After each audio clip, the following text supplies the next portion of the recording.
Live from Washington, D.C., this is Balance of Power with Joe Mathieu and Kailey Leinz. President Trump says negotiations with Iran are going nicely, but we're still striking them.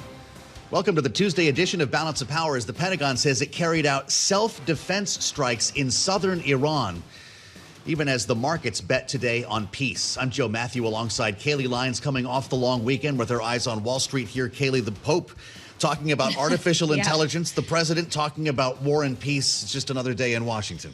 Just another day in paradise for sure, Joe. Of course, over the weekend, it seemed like we could be getting closer to some kind of negotiated agreement. At least that's originally the signal President Trump was sending before he then said he doesn't want negotiators to rush. And his Secretary of State, Marco Rubio, contends it's either going to be a great deal or there will be no deal at all. And in the interim, as you say, whether in self-defense or not, the U.S. military was engaged in strikes in southern Iran, strikes that Iran says are a violation of the ceasefire that the U.S. says is still intact. A ceasefire that was about to be extended. If you read the posts on Truth Social from over the weekend, a 60-day extension is what we had been hearing about here, Kailey. But there are a lot of questions as the president now prepares to hold a cabinet meeting up at Camp David tomorrow to review military options.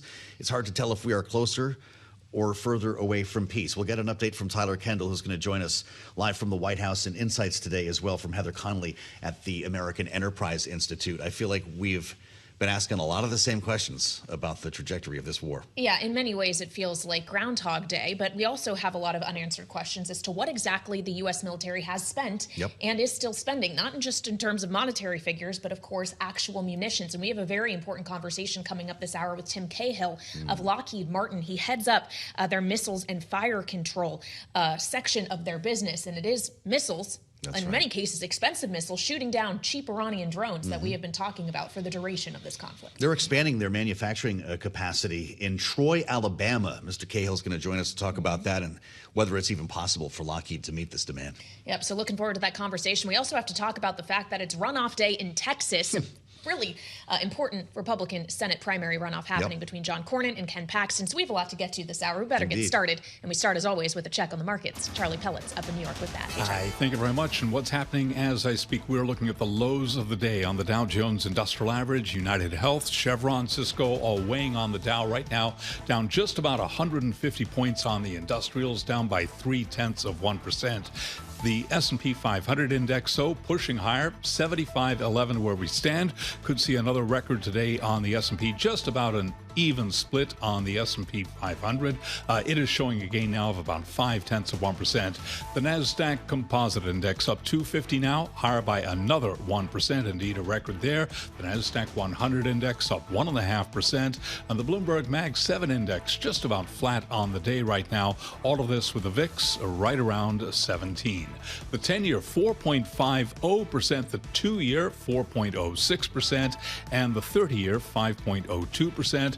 Gold is down 1.4% at $45.06 the ounce. Interesting day for crude. West Texas Intermediate 94.04 a barrel. Yes, WTI is down 2.7%. Barrel of Brent now below $100, 99.82 on Brent crude, but Brent is up now by 3.8%. Among some of the oil majors, they are all lower. ExxonMobil down now by 2.7%. I mentioned Chevron weighing on the Dow, down 2.7%. ConocoPhillips down by 2.9%.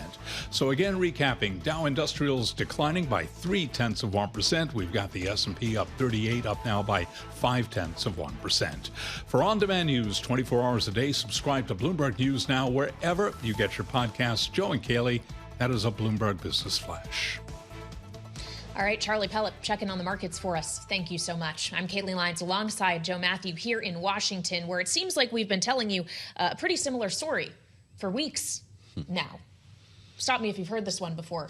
Joe, the ceasefire between the U.S. and Iran remains intact, according to the U.S., even as the U.S. military is actively engaging in strikes against Iranian targets in the south, they say defensively. So there still obviously is tension and hostilities. But a deal is close, according to President Trump, just not close enough and can't be rushed and won't happen unless it's a great deal. Close enough to even expand the Abraham Accords based on a post from over the weekend. And this is where we start with Tyler Kendall at the White House, is trying to track all the messaging coming from social media. The president himself, when he speaks with reporters, Tyler, the post of yesterday morning on Truth Social, this is the 25th of May, just before 8:30 a.m. Negotiations with the Islamic Republic of Iran are proceeding nicely! Exclamation point. It will only be a great deal for all, no deal at all, back to the battlefront and shooting, but bigger and stronger than ever before, and nobody wants that. Has anything changed since that post? Do we have a sense of where the president's mind is? Well, Joe, at this point, the White House and other U.S. officials, including Secretary of State Marco Rubio, have given updates that they do think that progress is being made on the diplomatic front towards what appears to be shaping up to be a memorandum of understanding. But still, the uptick and renewed fighting that we saw overnight definitely underscores just how fragile this situation is. Now, as you both just mentioned, the U.S. says that it was acting defensively, considering that Iran was laying mines near the Strait of Hormuz, according to CENTCOM.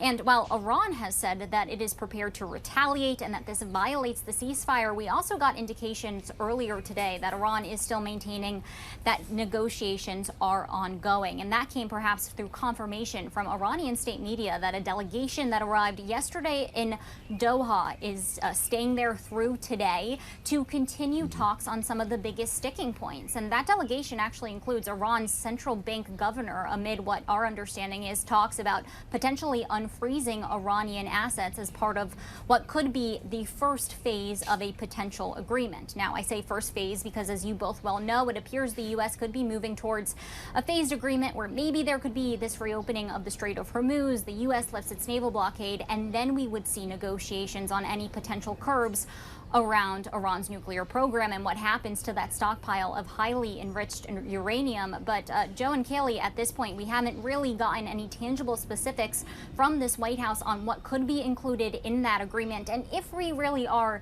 any closer towards that deal, I would point you to within the last hour, we did get this statement out of CENTCOM denying media reports that CENTCOM was starting to restart helping ships go through the Strait of Hormuz, which leads us again to evidence that at the moment, the situation is still very fragile and that waterway is effectively closed. Yep, Project Freedom has not yet been restarted, according to Central Command. Bloomberg's Tyler Kendall live at the White House. Thank you so much. And with us to continue this conversation is Heather Conley of the American Enterprise Institute, where she is a non-resident senior fellow. She's also former Deputy Assistant Secretary of State for the Bureau of European and Eurasian Affairs in the George W. Bush administration. Heather, welcome back to Bloomberg TV and Radio. Good to see you here Great to be with you. In our Washington studio, as always. Our understanding, based on what President Trump at least suggested over the weekend, was that instead of reaching some kind of deal in the near term on Iran's nuclear program, it's going to be a ceasefire extension, punting that issue until later. Would you describe that as a quote-unquote great deal for the United States? Because the president says it's either great deal or no deal. Yeah, I mean, I think a great deal would be making sure that the nuclear dimension of the deal is up front. And this is the problem with the sequencing. And it's the challenge that Iran has the strategic leverage by having control over the strait, that the first thing that they focused on is opening the strait, which I think is basically acknowledging that Iran will control that strait through a variety of means. So it's not a great deal until we get that nuclear issue resolved. And if you put it to the end, what we've seen even in the Gaza ceasefire, those tough issues at the end, they stay stuck. And I think that's the concern. The president needs to sell a nuclear arrangement, and the Iranians are not allowing us to put that up front in the sequencing. You might have thought otherwise reading Truth Social over the weekend. This again was yesterday, much later in the day. The enriched uranium, nuclear dust as he calls it, will either be immediately turned over to the U.S. to be brought home and destroyed, or preferably in conjunction and coordination with the Islamic Republic of Iran, destroyed in place or at another acceptable location. Is this essentially him proposing this, or was that something that was discussed? Yeah, I mean, again, it seems to me that we just keep sort of inching or leaning towards the Iranian solution. Yeah. The Iranian Revolutionary Guard have said that HEU, that highly enriched uranium, will not leave Iran. And of course, the president was insistent it would come here or maybe go to another country. We continue to bend. Okay, well, maybe we can find a way to destroy it within Iran. Again, to do that would have to be incredibly really intrusive into Iran. What conditions would allow that? Even if we unearth these canisters, though, would we actually bring it all the way back to the United States, this incredibly dangerous and volatile set of substances, or would we actually blow it up there? Right.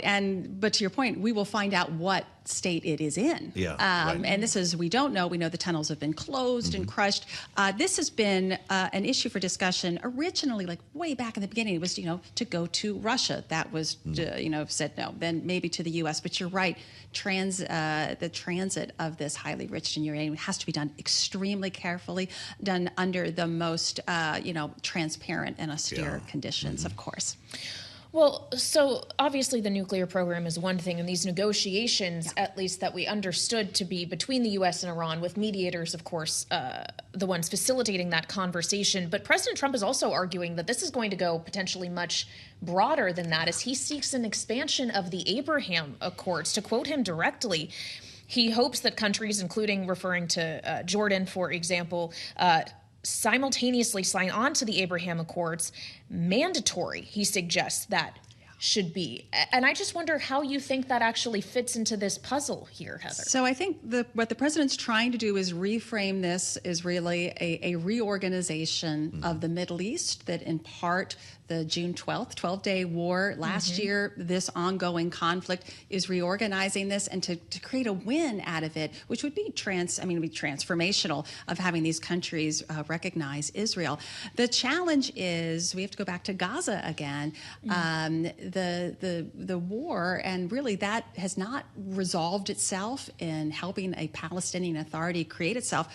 Those countries will not be able to go forward in any way, in my view, with the Abraham Accords, unless there is much greater progress in Gaza. You have today, the last 24 hours, the Israelis continuing to bomb Lebanon. Yeah. They've just tried an announcement to evacuate the Bekaa Valley. So we just have, this is the problem. You can't resolve that big transformation until you resolve the Palestinian question and until you get the Iran issue into some containable element within the region. As long as Benjamin Netanyahu is claiming to be pedal to the metal in Lebanon, can any of these other agreements take place? It seems absolutely impossible, and particularly because we have Israeli elections coming up in the fall.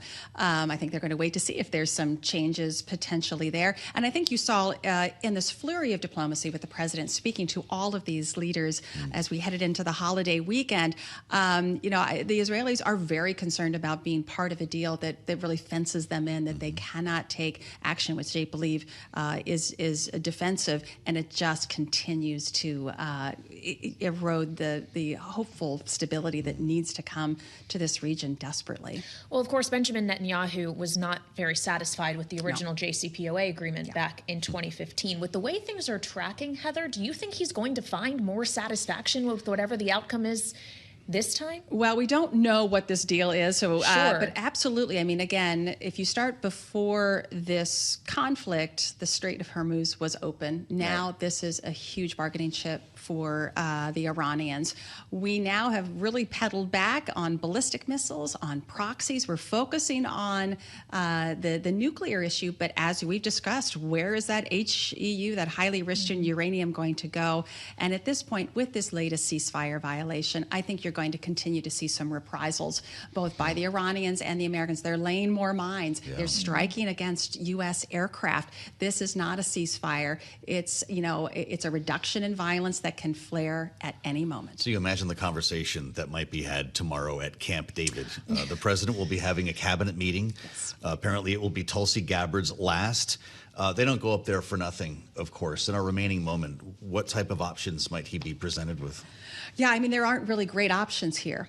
He can continue to negotiate, and the Iranians are continuing to be very hardline, and we're pushing towards them. Or the president can decide to take a much bolder military option and open the strait. Take that leverage away from the Iranians. It's unpalatable, both options, and I don't envy him the task. The intelligence agencies are saying that the Iranian capabilities are not as degraded as the president has said, so I think that is still a point of contention. How much did we really degrade? Really interesting, as always. Heather, thank you so much. You, as Joe. we continue to ask Heather Conley questions that she cannot answer, even as non-resident senior fellow at the American Enterprise Institute, it's simply the world that we're in as we try to follow some very confusing messaging coming from both sides in this whole arrangement. We want to play this to the panel. Bloomberg politics contributor and Democratic analyst Jeanne Zaino is with us, democracy visiting fellow at Harvard Kennedy School's Ash Center, joined today by Republican strategist Lester Munson, principal of the international practice at BGR Group. Jeanne, with your thoughts on what takes place tomorrow at Camp David, the president at some point is going to have to make some pretty difficult decisions here. And we've heard even from some Republican senators, beginning with Tom Tillis, but also others, suggest that he's not getting good advice. Should we believe that the people surrounding the president are giving him an honest take on what's happening in the Middle East?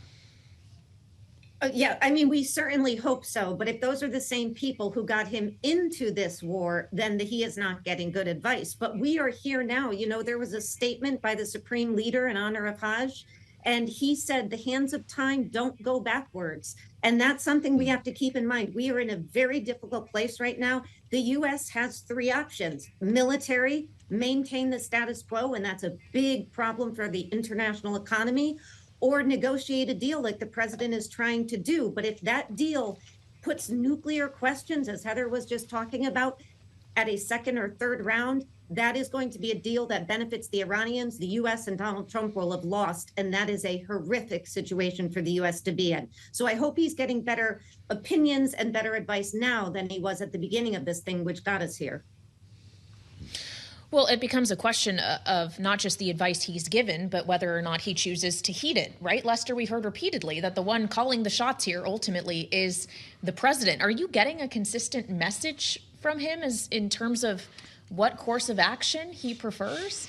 Well, not by the standards of other presidents, to be sure. He has his own way of talking about these things. I do disagree with Jeanne on this, and I might be a little bit of an outlier. I actually think the U.S. is in a much stronger position than folks are willing to admit with respect to Iran. Iran's nuclear weapons program has been devastated, is in a very different position than it was over a year ago before the first strike against it.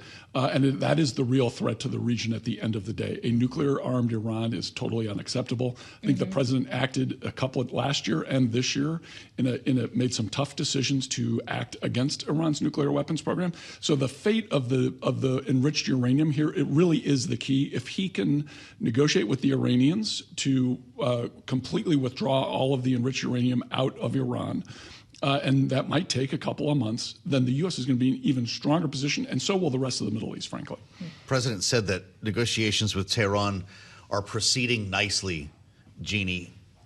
We've only got about 30 seconds. Who is he talking to when he posts these, or is the president projecting online? I can't read his mind. I think he's talking to the American public, asking them to hold on. But I would just go back to what Bob Kagan said in The Atlantic. One of the most significant military blunders and losses in U.S. history. That is a real neocon saying where we are. There's a lot of ifs in what Lester said about if we get the uranium and all the rest. Neocons are now starting to say what a position we have put ourselves and the international economy in by giving them control of the strait, which we have to remember they didn't have when this thing started.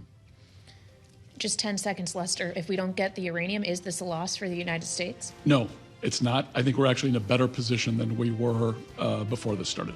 All right. Lester Munson, Jeanne Zaino, our political panel on this Tuesday. That feels like Monday. Thank you both so much for joining us. There's more Balance of Power straight ahead. We'll get into the U.S. munitions with Lockheed Martin coming up next on Bloomberg.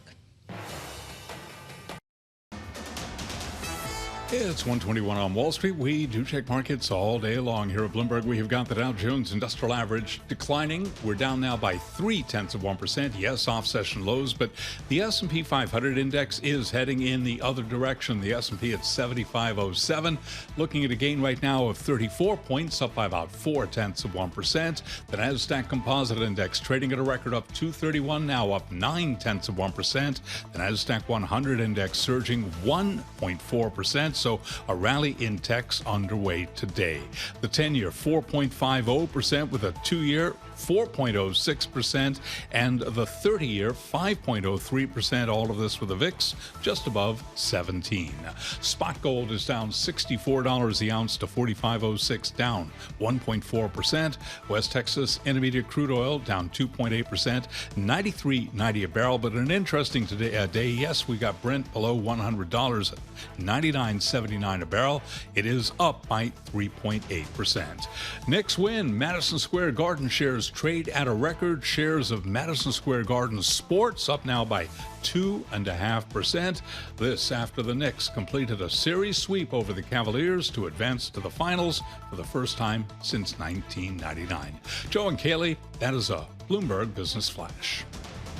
All right, Charlie, thank you so much. Live from New York, Charlie Pellet will have more on the markets coming up in about 20 minutes' time here on Balance of Power as we connect the dots between policy and Wall Street. And this next conversation is a pretty good example of that, as we've spoken so much about the DIB, the Defense Industrial Base, and the need for expanding capacity to try to meet the needs of the Pentagon, knowing that we have spent an enormous amount of money and hardware in obviously our war with Iran, but also in trying to support efforts in Ukraine, Kailey. It's been millions, billions of dollars worth of missiles, not just offensive missiles, but interceptors that all need to be replaced. The Pentagon is now undertaking its largest mass production munitions commitment in decades. And this obviously could mean huge business for companies like Lockheed Martin and its competitors who are facing an enormous amount of demand.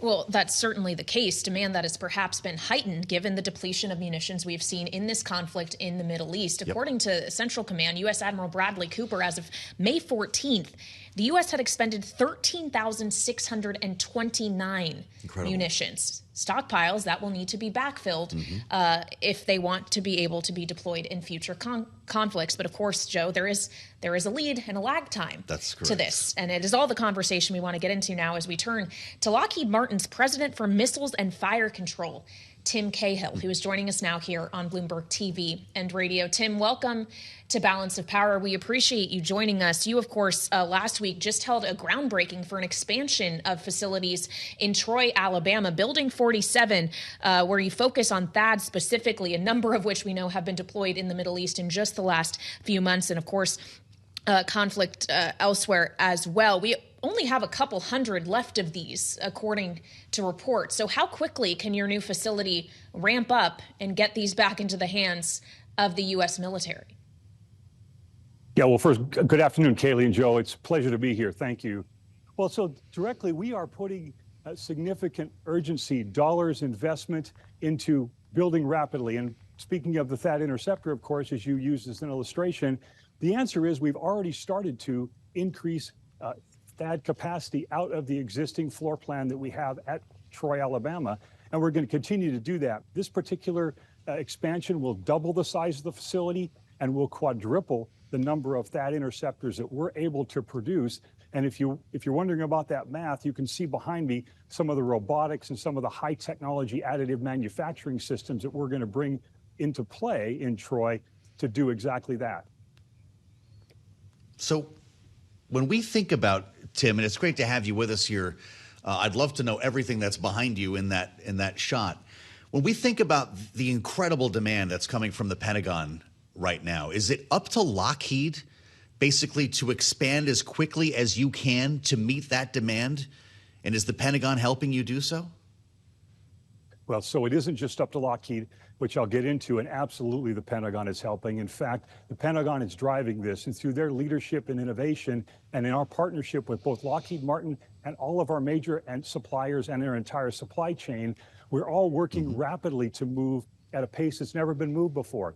everything from contracting space to investment. We're already about $1 billion into what will be a $9 billion investment into this ramp, to requirements and certifications changes that are going to enable us to move faster. So you can imagine every single element of this throughout thousands of subcontractors and through Lockheed Martin as well, and the Department of War, which is, again, clearly our partner in this.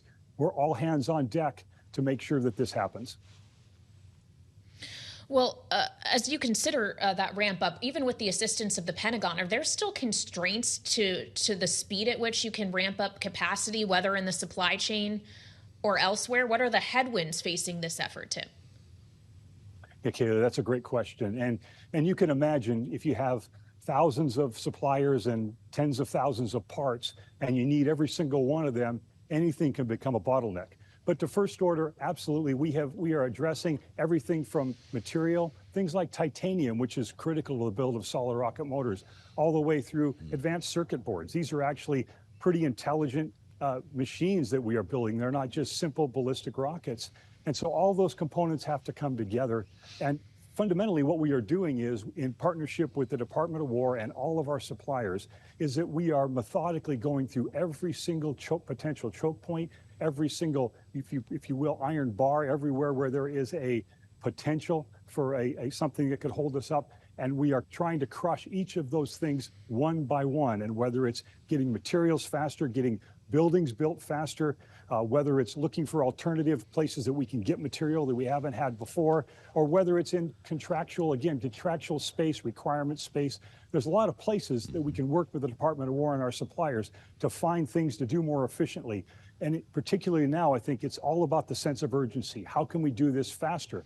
And when you look through that lens, you may come to a different set of answers than you did before. Interesting. You mentioned circuitry. Tim, is Lockheed in the business now of buying as many memory chips as it can get its hands on? Are you buying CPUs as well, knowing that there's so much demand from them coming from AI and so many other industries outside of defense? Yeah, Joe, we do that, in fact, and particularly in places where we think that there might be a shortage in the future, or whether something might go obsolete, we'll go do bulk buys. But effectively, what we do is we look at all of the components, again, in the missile system itself, and pick what things that we might need to buy ahead, what things we might need to add additional emphasis on or incentives on. Whatever the case may be, each one of those components gets evaluated, and we take whatever the appropriate action is. And in some cases, it is, in fact, buying parts ahead.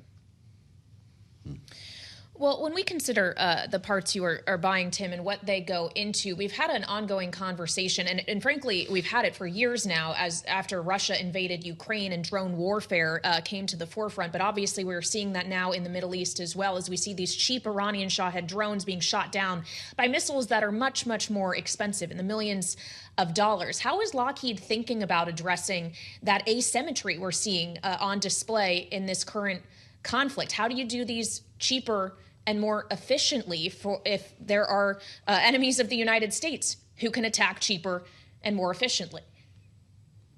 Okay, that's a great question. So we are looking at systems, everything from the very inexpensive, quick deploy, all the way through the highly capable systems such as THAAD and the PAC-3 MSE that we deploy, which are going to be key still in the future, because there's still those high-end, highly capable missile systems that are going to be deployed against our troops and potential population centers. But to the point of the less expensive systems, even as we speak, we have some counter-UAS drones, counter-UAS systems, for example, that we have deployed out in the desert, where we're using everything from small missiles all the way through lasers, through microwave emitters, all tied into something we call the Sanctum counter-UAS system. It's actually been out in the desert for the last few weeks, hitting targets and showing how it can rapidly knock down those Shahed-class drones with something that is more appropriate for it. And we believe that's more appropriate as well. We don't advocate that you use something like a THAAD or an MSE against these very cheap and quickly deployable threats that come out in vast numbers. We absolutely need some of these cheaper systems. We're out deploying them like a lot of people are. It's all about applying innovation in AI, applying innovation in additive manufacturing, bringing new technologies to bear, oftentimes in partnership with some of these new entrants. The innovation that we've seen coming out of Ukraine is quite remarkable, to the point where I understand a number of defense contractors, and maybe that includes Lockheed as well, have traveled there to work with the Ukrainians, who are basically building equipment in garages and in basements to help knock down Russian drones, to help swarm and deal with this new technology. Are you impressed by some of the innovations that we're seeing coming out of smaller countries with fewer resources? And can you adopt them at Lockheed? Well, we're absolutely impressed. These folks have done an incredible job in their country, and we can absolutely adopt that. And that's really what's critical. It's other countries that have been under stress, that have had to develop these systems quickly and adapt quickly as the adversaries are adapting. It's the small new entrants that are coming in, that are bringing in new technologies and new capabilities into the defense marketplace. It's a worldwide, global endeavor, if you will. And so I think all the free nations are collaborating together for bringing the best technology as fast as we can bring it, and learning from whoever we can learn from. We don't have a problem engaging with folks at any scale, any place on the world, and working with them to adapt what they have learned as well. That's how we all get better. Yeah, you're talking pretty favorably about the new entrants here, Tim, as Bloomberg's reported that the Pentagon is looking at potentially different startups in the missile space, hypersonics specifically. Do you not see those as companies that are nipping at Lockheed's heels? Well, of course. But, you know, competition is good. And the fact that, first of all, we can bring in some of those new entrants and their technologies. And we've been doing this for many, many years. It's just that there was a small number of them. There wasn't tens or hundreds or thousands of them. But we talk to them all the time. We have new technologies that you'll be seeing announced over coming months that we are actually incorporating into systems right now that come from new entrants. We discuss potential partnership opportunities with them all of the time. They are pushing us as well, and they are making us go faster as well. So they're making us better. We're making each other better. And so we're not afraid of competition. You know, we've been doing this for well over 100 years in Lockheed Martin, delivering exactly what the customers asked us to deliver. Now, the customer's asking for something a little bit differently. They're asking us for speed and urgency and getting things to the field faster. And we're going to respond to that. And we will partner with any of folks out there who have capability and desire and have that same sense of urgency and that same sense of mission. That's clearly still the most important, is providing deterrence, protecting our troops, protecting population center, protecting our allies. Well, that's a great answer. Tim, I only have 30 seconds. I'm just deeply curious. Is the Pentagon the exclusive buyer of your goods, or those other governments deemed appropriate by the Pentagon? Like, could I buy a THAAD system for my backyard? No, I don't think you could buy a THAAD for your backyard, but the U.S. government would have to decide that, so I won't speak for them. But it's absolutely a global market.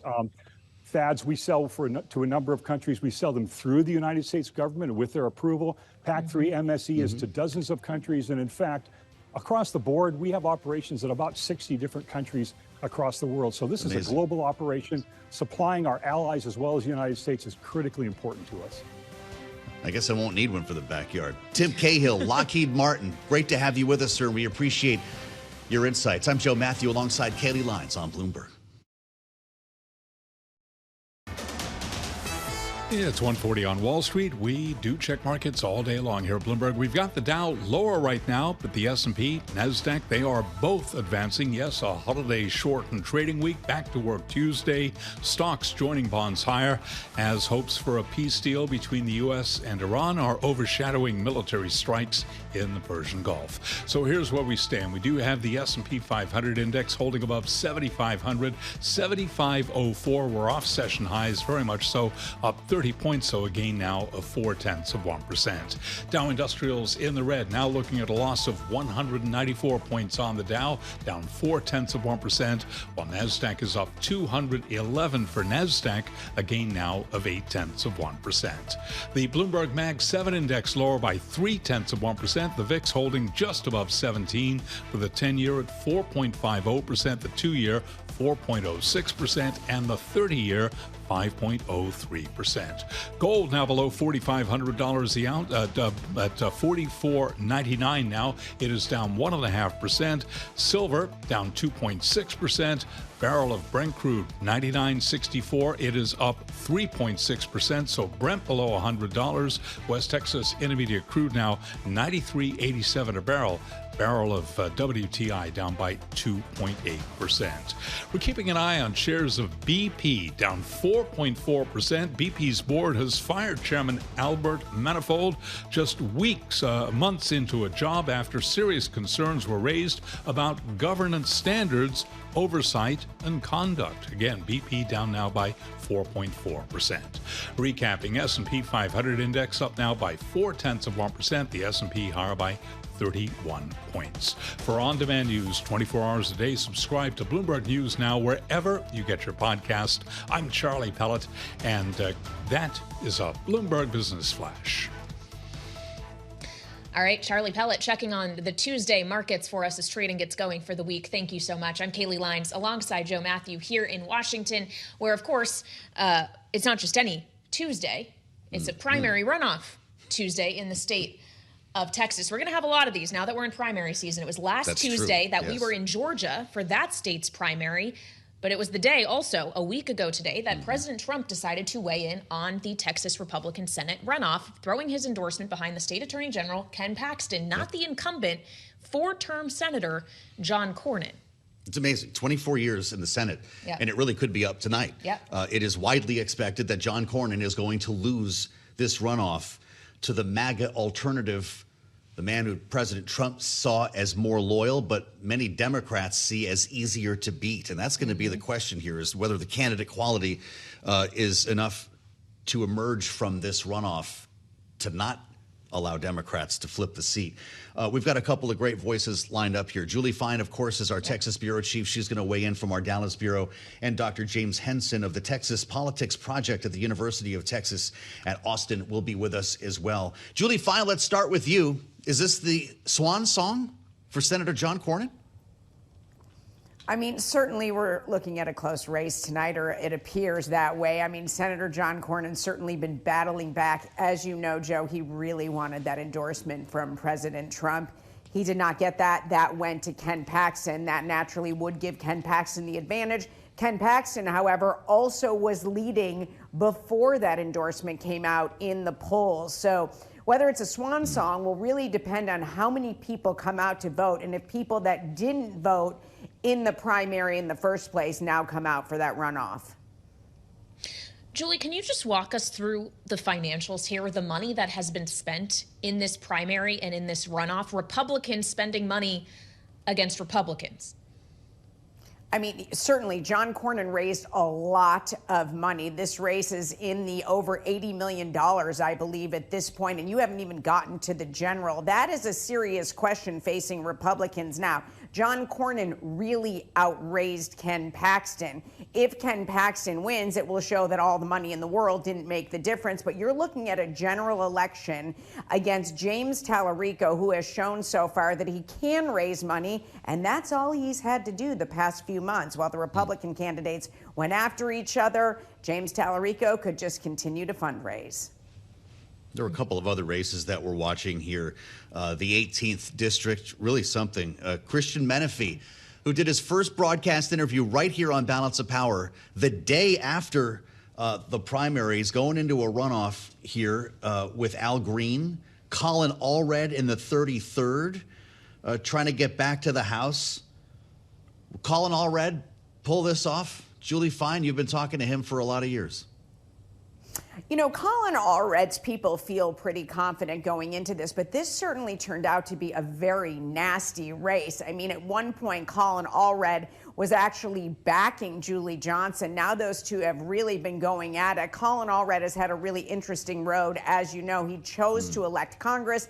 Then he ran for Senate against Ted Cruz. He lost by a very big margin. Then he decides to go back for this newly redrawn district. So just by name recognition alone, he's been in politics a little bit longer on the federal level. However, Julie Johnson was also in the state house. Colin Allred's raised more money. Now we'll see if that money goes to work for him tonight. But there's a lot of questions about what will happen with this district. Well, we just have a lot of questions in general. Just quickly, Julie, before we let you go, who are the voters that are showing up to vote today in these, not just primary elections, but runoffs specifically? I would imagine this is a pretty small fraction of the Texas electorate. It's a pretty small fraction. One thing they all have going for them is an absolutely beautiful day here in Texas. It's not too hot and it is not raining. However, it's a small fraction that votes. Now, in terms of the primary, all the Democrats that voted in the Democratic primary, they cannot vote today. If the Republicans voted in the Republican primary, they can vote today. General voters can vote if they didn't vote in the Democratic primary. So really, one thing that John Cornyn may be banking on is people that did not vote originally in the primary getting more interested as the past few months went on. However, as you know, primary elections don't generally get a lot of voters, and now you're looking at a runoff. Mm-hmm. All right.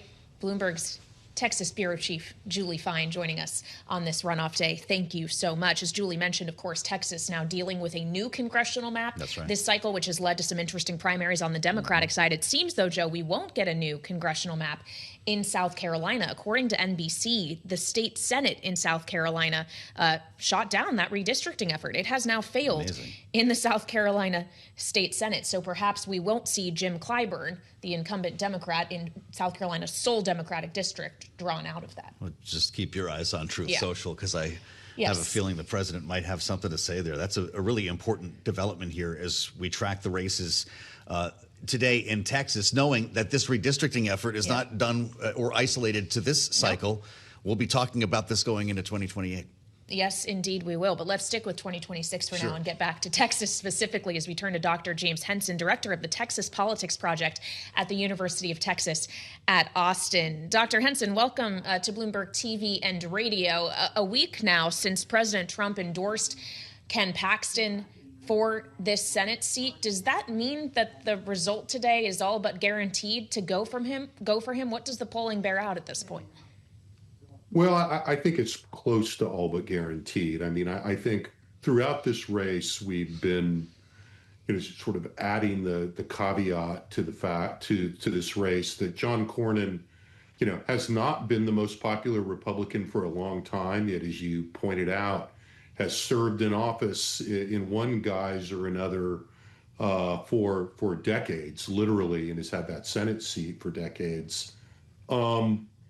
But Ken Paxton, I think, to really just look at the polling and to look at the dynamics in the party in Texas, Ken Paxton is much more where the Republican primary electorate is at right now, for lack of a more technical term. John Cornyn is, I think, widely viewed as kind of something like yesterday's Republican, and this is really, even though the campaigns try to make it about ideology, it's much about style and alignment with President Trump as it is about anything. What do you make of the way that Republicans are framing James Talarico? Dr. Ken Paxton's not waiting around for the results of this runoff. They're treating this like it's a general election already. And some of the names that were flying in Katy, Texas the other evening, as he passed the microphone around to ask people to suggest nicknames. Tofu Talarico came up. Talafrico came up. You listen to what President Trump said about him on Air Force One just a couple of weeks ago. I guess it was last week, as a matter of fact. A weird candidate, 6 genders, a real hit on Jesus. He's a vegan, the president said. Oh, he pronounces it vegan. Is this stuff resonating in Texas? Well, I think this was pretty predictable. I think one of the things that was kind of lost in the Democratic primary when James Talarico beat Jasmine Crockett was that, he did have a very prominent public record, taking a lot of very progressive positions.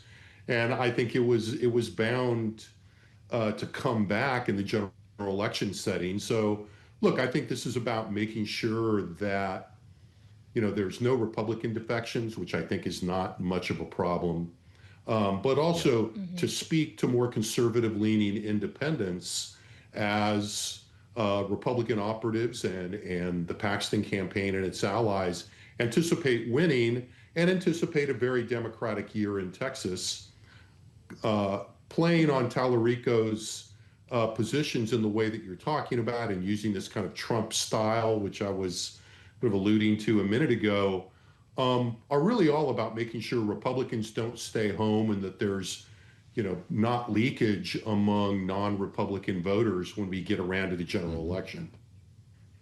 Well, and when we consider those general election dynamics, and again, it's not a sure thing that John Cornyn is going to lose this evening, but if he does, are Cornyn voters more likely to switch their votes to Ken Paxton, vote for James Tallarico, or just not participate?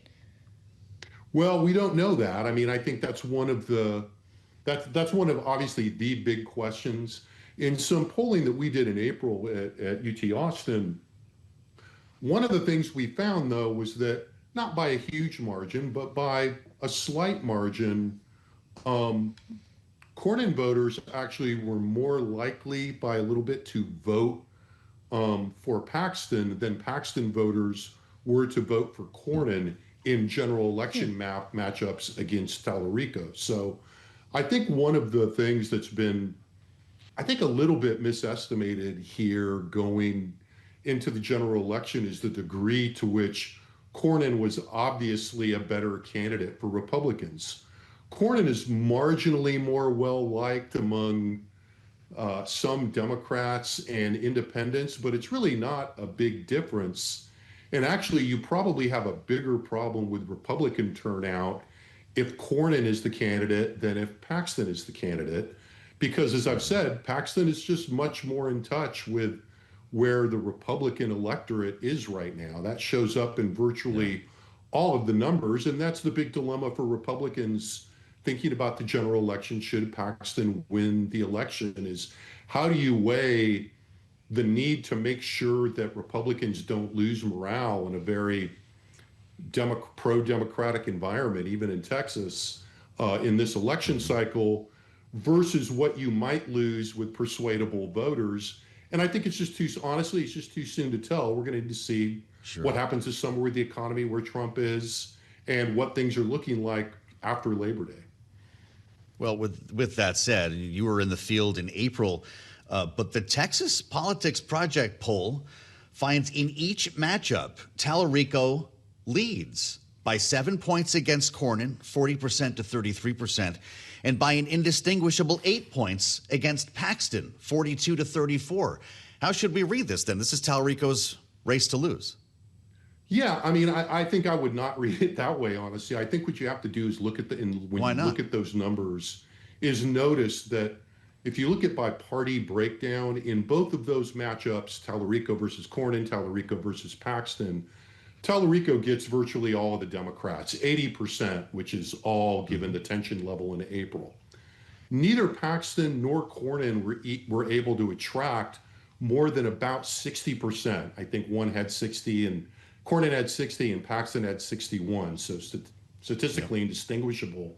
About 60% of Republicans. So I think you have to read that lead for Tallarico through the lens of the fact that poll was conducted in the midst of this really personal, deeply negative primary runoff. And so those numbers are going to move a lot between now and the fall. Understood. Just quickly, Doctor, $130 million spent in this primary and runoff. Is it the money ultimately that you think will make a difference one way or the other, or just the endorsement or lack thereof of the president? Well, I think if it was going to be the money, Cornyn would be running away with it. So it's pretty clearly not that. I think, as your reporter said to some degree, Trump's endorsement was in a way pro-cyclical. I think that there was a real sense that Paxton was in the lead. But the Trump endorsement really sealed that, which is why the Cornyn folks tried so hard to prevent that from happening, as it turned out, unsuccessfully. All right, Doctor, it's great to have you. James Henson with us live on Bloomberg.